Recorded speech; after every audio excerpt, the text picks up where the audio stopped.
और रुक कर लेते हैं इस वक्त आ रही एक बड़ी खबर का। दौसा से बड़ी खबर आ रही है जहां पर जिला अस्पताल के 7 डॉक्टर एपीओ किए गए हैं। जिला अस्पताल के 7 डॉक्टर को एपीओ किया गया है। चिकित्सा मंत्री के गृह जिले दौसा में इस बड़ी कार्रवाई को अंजाम दिया गया। प्रशासनिक कारणों का हवाला देकर डॉक्टरों को एपीओ कर दिया गया है।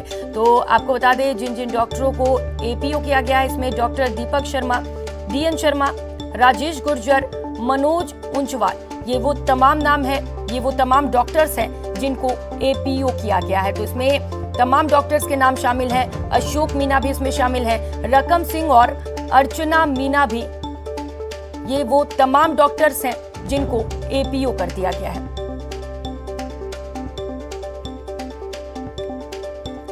ज्यादा जानकारी के साथ हमारे साथ सहयोगी आशीष शर्मा जुड़ चुके हैं। आशीष, तमाम डॉक्टर्स को एपीओ कर दिया गया है और क्या कुछ जानकारी आपके पास इसे लेकर?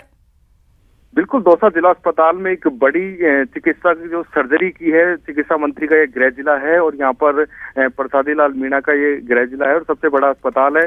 7 चिकित्सकों को एपीओ किया गया है, जिसमें डॉक्टर दीपक शर्मा जो पूर्व पीएमओ थे उनको एपीओ किया गया है, डीएन शर्मा को एपीओ किया गया है, स्त्री रोग विशेषज्ञ राजेश गुर्जर और अर्चना मीणा को एपीओ किया गया है, हड्डी रोग विशेषज्ञ रकम सिंह मीणा और अशोक मीणा को एपीओ किया गया है और एक टीबी टेस्ट के स्पेशलिस्ट है मनोज कुमार ऊंचवाल, इनको एपीओ किया गया है। 7 डॉक्टरों को एपीओ किया गया है। पिछले काफी दिनों से जिला अस्पताल की शिकायत मिल रही थी कि जिला अस्पताल में अनियमितता है। आपका बहुत शुक्रिया तमाम जानकारियों के लिए। और अब बात उस चुनाव की जिस पर पूरे देश की नजर है। हम बात कर रहे हैं देश के सबसे बड़े सूबे यानी उत्तर प्रदेश की, जहां पहले चरण में 11 जिलों के 58 विधानसभा सीट के लिए मतदान हुआ, जिसमें करीब 60% वोटरों ने हिस्सा लिया। पश्चिमी यूपी में हुई 2022 की पहली लड़ाई।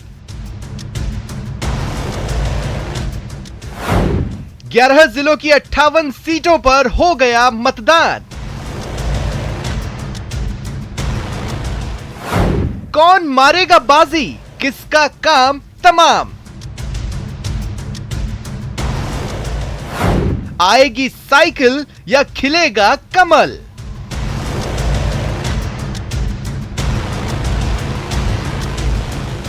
जवाब तो 10 मार्च को मिलेगा, लेकिन उसके लिए कुछ इस तरह से पहली खेप की लड़ाई खत्म हुई। पहले चरण में शामली, हापुड़, गौतम बुद्ध नगर, मुजफ्फरनगर, मेरठ, बागपत, गाजियाबाद, बुलंदशहर, अलीगढ़, मथुरा और आगरा जिलों की विधानसभा सीटों पर वोटिंग हुई। इन सीटों पर कुल 623 प्रत्याशी अपना भाग्य आजमा रहे हैं, जिनमें 73 महिला उम्मीदवार है।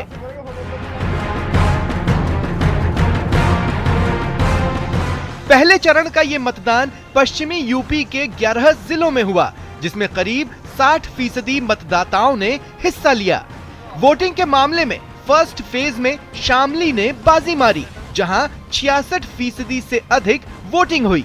वहीं 65% से अधिक वोटिंग के साथ मुजफ्फरनगर दूसरे नंबर पर और 62% से अधिक वोटिंग के साथ मेरठ तीसरे नंबर पर रहा। सबसे कम वोटिंग गाजियाबाद में हुई, जहां सिर्फ 52% वोटरों ने ही चुनाव में भाग लिया।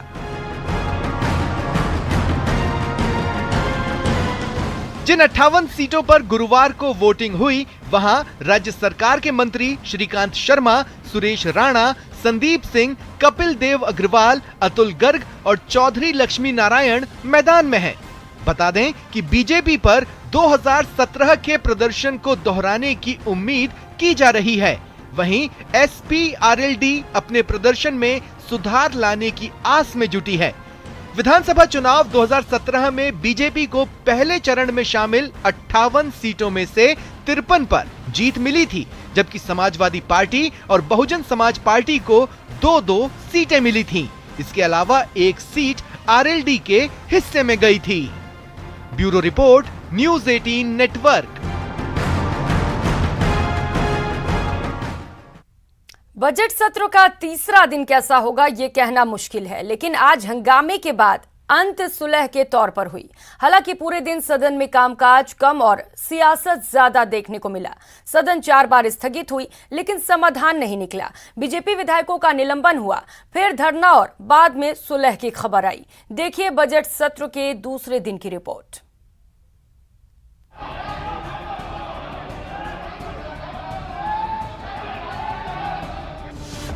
रीट पर हीट अनलिमिटेड।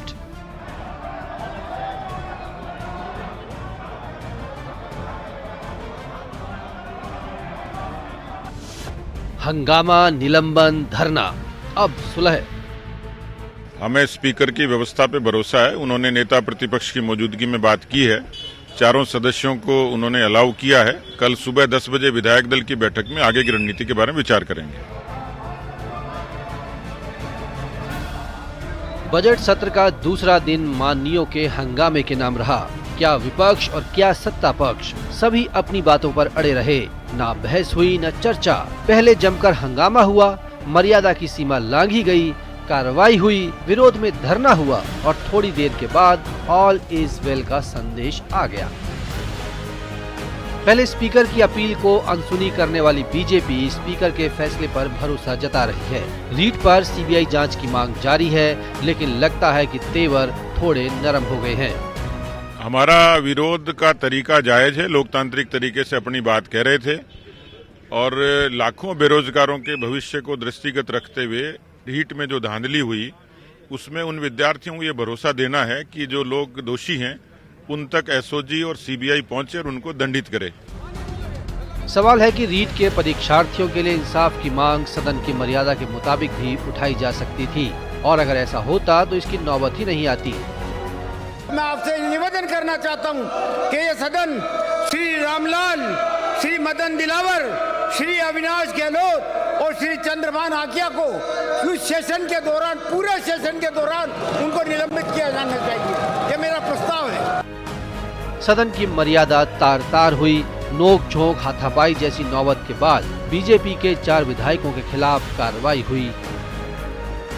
माननीय सदस्य, जिन लोगों का नाम माननीय संसदीय कार्य मंत्री महोदय ने उल्लेखित किया है, मैं उन्हें आग्रह करूंगा कृपया सदन से बाहर जाएं। सदन के शेष सत्र से उन्हें निलंबित किया गया, कृपया सदन से बाहर जाएं। तो बीजेपी के बाकी विधायक साथी विधायकों के खिलाफ कार्रवाई के विरोध में धरने पर बैठ गए।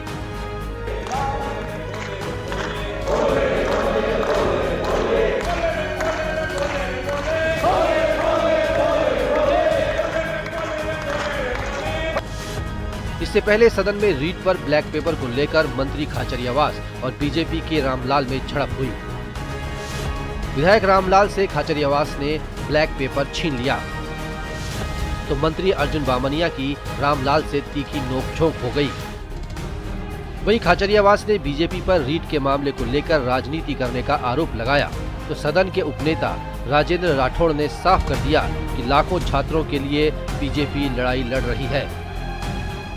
14 बार भारतीय जनता पार्टी के शासन में 14 बार पेपर लीक हुआ, एग्जाम हुए, दोबारा मुकदमे दर्ज हुए, एक बार भी बीजेपी गिरफ्तारियां नहीं कर पाई। कांग्रेस पार्टी ने पेपर लीक हुआ, मुख्यमंत्री ने कहा कुछ भी हो जाए एसओजी को जांच दी, एक भी बचना नहीं चाहिए। आज तक की सबसे बड़ी कार्रवाई पेपर लीक की। अशोक गहलोत जी ने अब तक 4 अलग अलग मामले सीबीआई को सौंपे हैं, पर इस मामले के अंदर रीट की चीट के अंदर अपने सहयोगियों की तरफ बढ़ती हुई शक की सुइयों को देखते हुए वो नकार रहे हैं।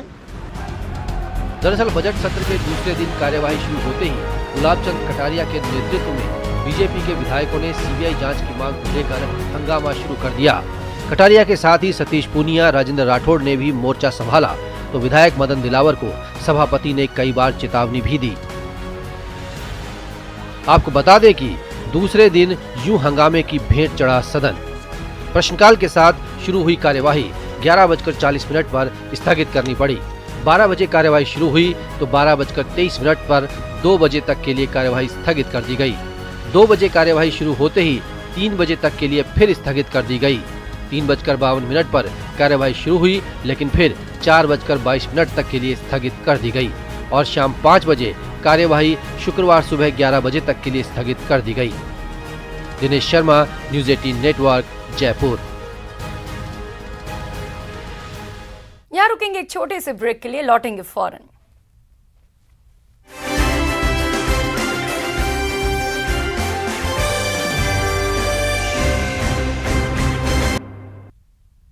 ब्रेक के बाद आप सभी का स्वागत है और खबर झुंझुनू जिले से है, जहां मुकुंदगढ़ की बेटी ने सीए के फाइनल के नतीजों में पूरे भारत में टॉप किया है। राधिका बोरीवाल ने 200 में से 195 नंबर हासिल किए हैं।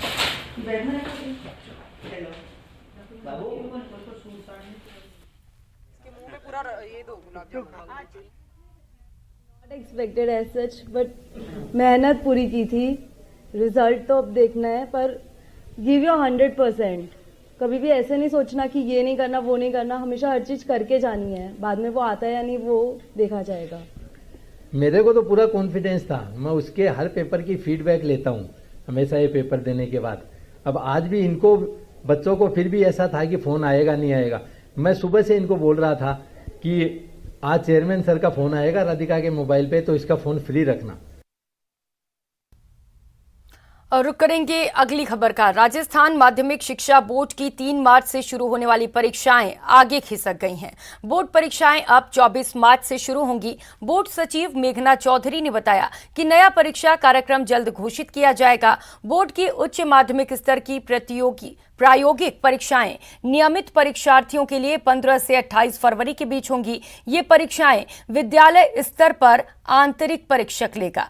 स्वयं पाठी परीक्षार्थियों की प्रायोगिक परीक्षाएं 21 से 28 फरवरी के बीच होंगी। स्वयं पाठी परीक्षार्थियों के प्रायोगिक परीक्षा केंद्रों की सूचना परीक्षा से 1 सप्ताह पहले बोर्ड की वेबसाइट पर उपलब्ध करवा दी जाएगी।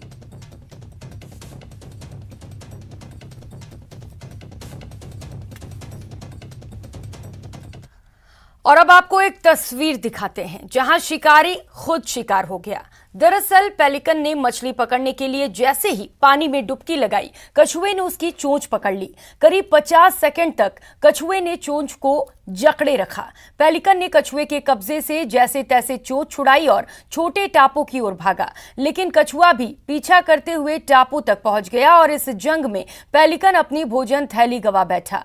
कछुए और पेलिकन की जंग को नेचर फोटोग्राफर जोस पल्लाट ने अपने कैमरे में कैद किया है। तस्वीरें केवलादेव राष्ट्रीय घना पक्षी उद्यान की है, जहां इन दिनों प्रवासी पक्षियों ने अपना डेरा जमा रखा है।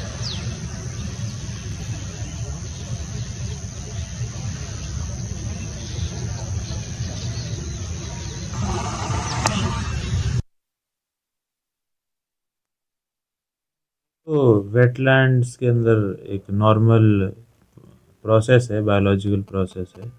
किसी भी जब वेटलैंड में पक्षी होते हैं जो दूसरे जानवरों को, मछलियों को खा रहे होते हैं, तो उनका भी प्रेडेशन होता है। तो ऐसा ही मामला है। उसमें एक पेलिकन जो है वो कैप्चर हुआ है, किसी फोटोग्राफर द्वारा किया गया है, जिसने जो कि एक कछुए के साथ उसकी भिड़ंत हो गई थी, तो वो इंजर हो गया था उसके चलते। शाम के समय जब हम लोग पेलिकन की फोटोग्राफी कर रहे थे, हमने देखा उस ग्रुप में से एक पेलिकन जो है बहुत टाइम से उड़ने के लिए संघर्ष कर रहे हैं। तो मैंने मेरा वीडियो कैमरा निकाल के उसको वीडियो बनाना शुरू किया। तो मुझे मालूम पड़ा पेलिकन जो है एक कछुए का शिकार हो गया। उनका शिकार का ये जो खेल है बहुत टाइम तक चलता रहा। सफलता पाने की कोई उम्र नहीं होती, इसे मेहनत और लगन से किसी भी उम्र में हासिल किया जा सकता है। और यही हमने अपनी पहल बायजूस यंग जीनियस सीजन 2 में हर बच्चे में देखा है। आइए एक नजर डालते हैं वीर कश्यप और तनिष्का सृजित पर, जो इस हफ्ते बायजूस यंग जीनियस पर दिखाई देंगे। Board games have been played since ancient times and India is the land of board games. मेरा नाम वीर कश्यप है, मैं 11 साल का हूँ। मैं एक बोर्ड गेम डिज़ाइनर हूँ। मैंने कोरोना का नामक एक बोर्ड गेम बनाया है। This game actually promotes social distancing and yoga, and it encourages people to follow all the guidelines. Corona का बोर्ड गेम के लिए उसे इस साल प्रधानमंत्री राष्ट्रीय बाल पुरस्कार अवार्ड मिला। उसके बाद इंडियन अचीवर्स फोरम ने उसे यंग अचीवर्स का अवार्ड भी दिया। मैं और भी बोर्ड गेम्स डिज़ाइन करने के प्रोसेस में हूँ और मैं चाहता हूँ कि एक दिन मेरे डिज़ाइन किया हुआ बोर्ड गेम हर एक घर पर हो।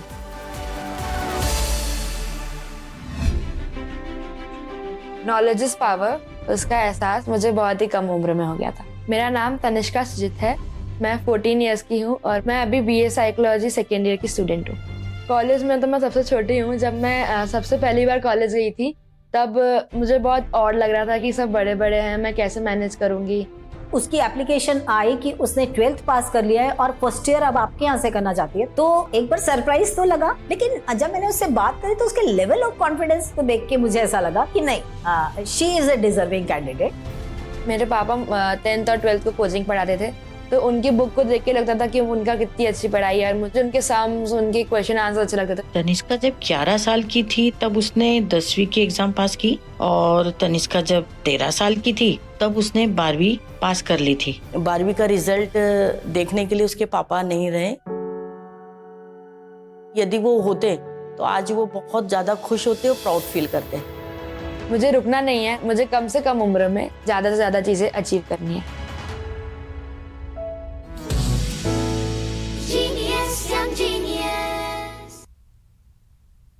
और अब एक नजर टॉप 10 क्राइम पर। श्रीगंगानगर रेलवे स्टेशन परिसर में एक युवक की नशे की ओवरडोज के कारण मौत हो गई। बदहवास हालत में श्रीगंगानगर की GRP पुलिस को मिला ये युवक श्रीगंगानगर जिले के दुलारपुर कैरी का रहने वाला है। कोटा में अवैध देसी पिस्टल और 2 जिंदा कारतूस सहित एक बदमाश गिरफ्तार। आरोपी रोहित पांडे अनंतपुरा का निवासी है। आरोपी के खिलाफ पहले से एक मामला दर्ज है।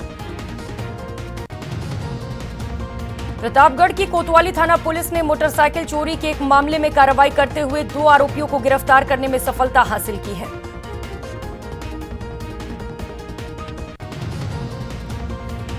कोटा के सूरजपोल इलाके में अज्ञात विषाक्त के सेवन से मौत हो गई।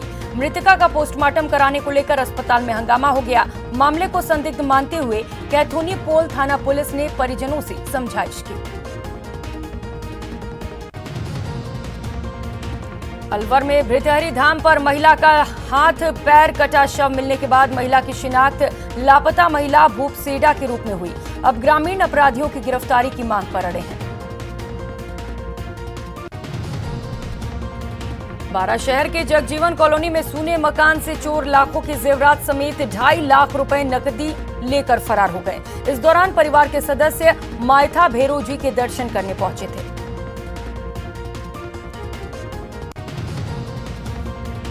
बूंदी कोतवाली पुलिस ने बाइक चोरी की घटना का खुलासा करते हुए एक चोर को गिरफ्तार किया है। पुलिस बाइक चोरी की अन्य घटनाओं का भी पता लगाने में जुटी है।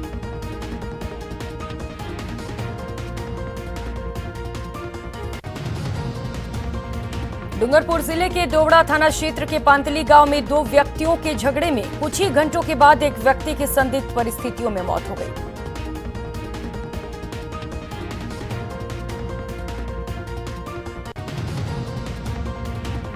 डूंगरपुर जिला और सेशन न्यायालय ने अपनी भाभी की हत्या के दोषी देवर को आजीवन कारावास की सजा सुनाई है। कोर्ट ने दोषी देवर पर 11,000 रुपए का अर्थदंड भी लगाया।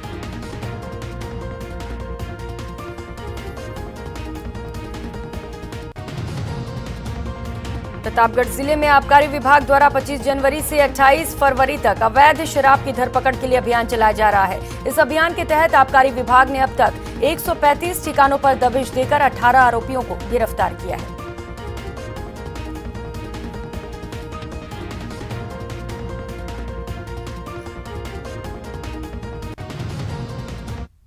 इस बुलेटिन में फिलहाल इतना ही। मुझे दीजिए इजाजत। नमस्कार।